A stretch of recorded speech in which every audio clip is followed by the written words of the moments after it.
Hi.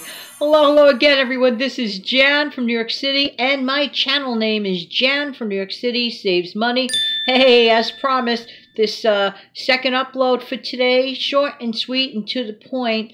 You can make potato soup from your pantry, and here are, in my opinion, the easiest peasiest key ingredients. Some, of course, are mandatory and some are optional.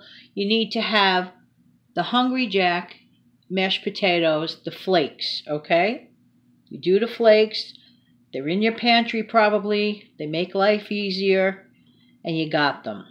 Now, optional, people only think of non-fat dry milk many times, right?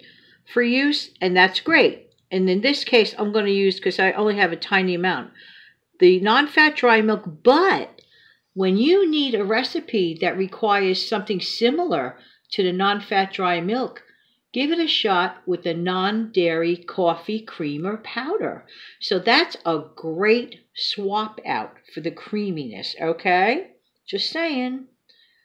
And when it comes to the collagen chicken broth, okay, which is my choice, but don't have to do that. You can work with a chicken bouillon cube.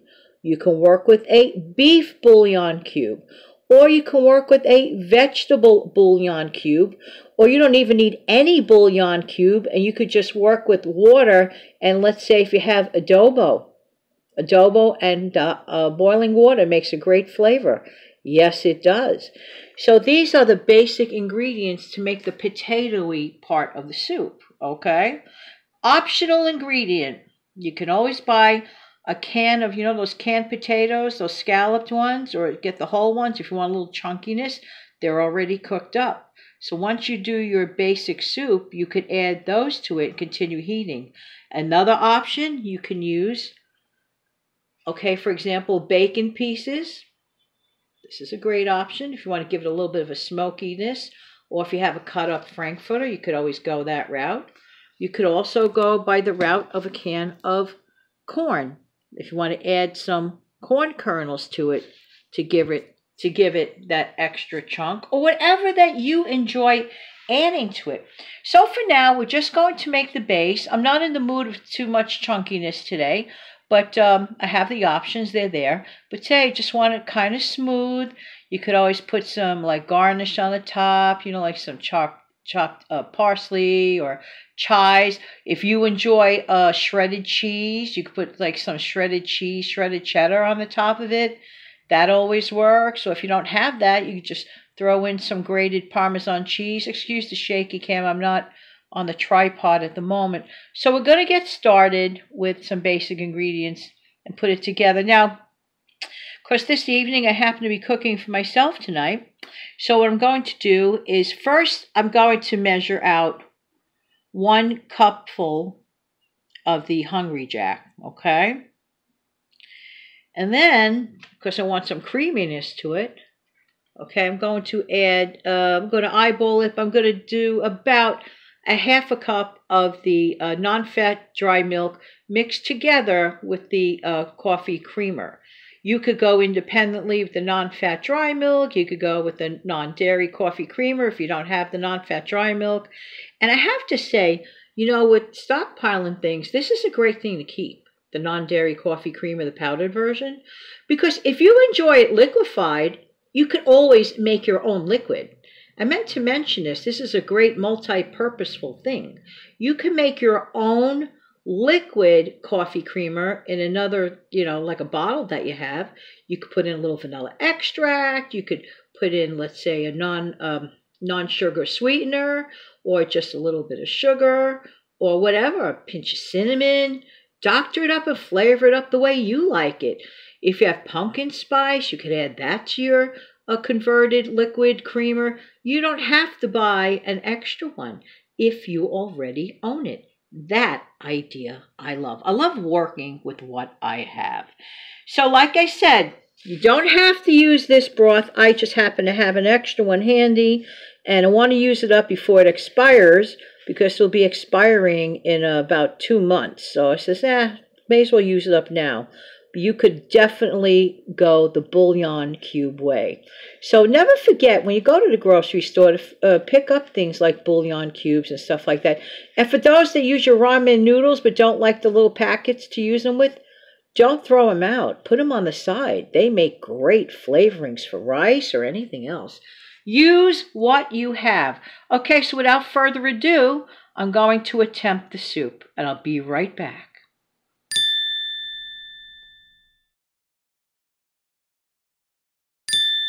Okay, so thank you so much for sticking around. As you can see, the chicken broth is pretty much beginning to boil. And this is the point at which I'm adding some of this non-fat. Give it a little stir. And to give it a little bit more of that creaminess, what I wanted to do is add a little bit of that powdered coffee creamer. Give it a little extra creaminess, you know?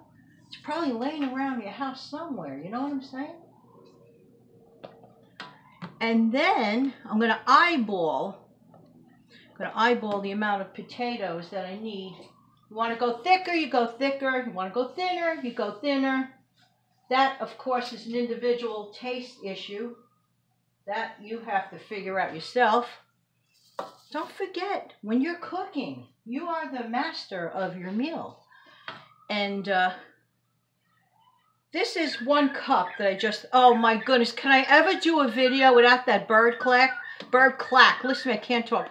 Bird clock! Now look at the consistency here. Now look how fast, okay? I have to actually shut this down.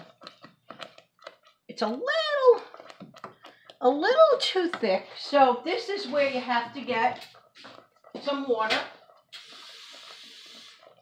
and go according to your taste. I'm getting the water. Okay. So I just now added a cup of water because I wanted it a little thinner. After all, I'm not looking for mashed potatoes. I'm looking for a soupy consistency, okay?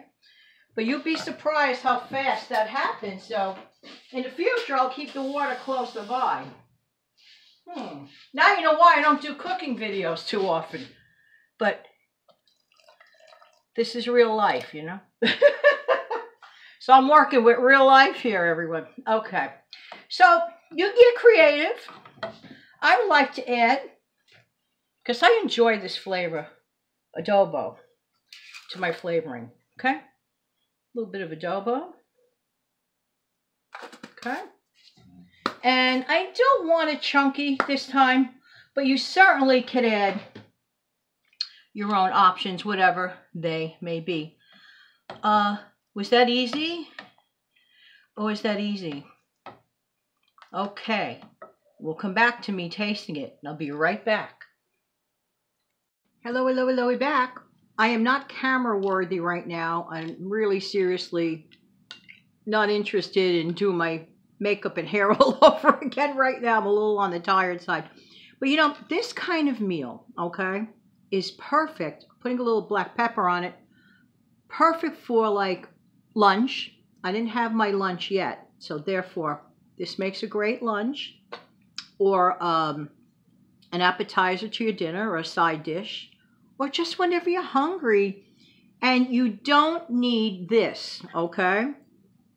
You could get a chicken bouillon cube. This can measures at 14.5 ounces. So what I did basically was I took this amount of liquid. You could use water, an adobo, or chicken bouillon, or beef if you prefer. And then I added, which was, I really believe, very clever, because it's true, the powdered coffee creamer, as well as some powdered non-fat milk, which I just had to kill off. I had some left. But I'm not camera worthy right now, but I'm going to taste it without you looking at me. I hate eating on camera. I think it's rude. For me. Not for others, for me. Oh, wow. I'm not just saying this because I made it. You must try this. It's too easy. And it yields so much. Think of how many potato soups you could get out of one large box of potato flakes. Now, the beauty part is you could add stuff to it. if you want to add bacon bits, if you want to add shredded cheese, if you wanted to add corn kernels, whatever you like, that's all that matters. You, your family, I mean, you can have potato soup coming out of your ears. You can mimic it to taste like a baked potato with the components, right? You could put maybe a dollop of sour cream on top with some shredded cheese. You got to get creative. You know what I'm saying? So, excuse me, with a full mouth. So I'm eating this. It's really, really good.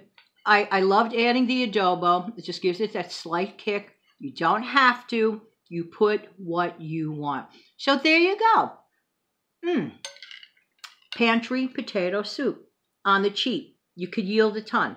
Easy peasy. I did it right in front of you. Okay? Be sure to keep like a can of water in case you need. You go as thickly or as thinly as you like. I didn't want it too thick. I want it to be of, let's say, like a pea soup consistency. As you can see, it's really good. That's why I keep eating it. This also makes a great base if you want to make a mushroom soup. If you want to drain out, let's say, a can of clams and make like a white clam soup. Think about that. Listen, the sky is the limit. Thank you so much for viewing. And thanks for being here. Why? Because I really do appreciate your time. Okay. See you soon. Have a great potatoey soupy night.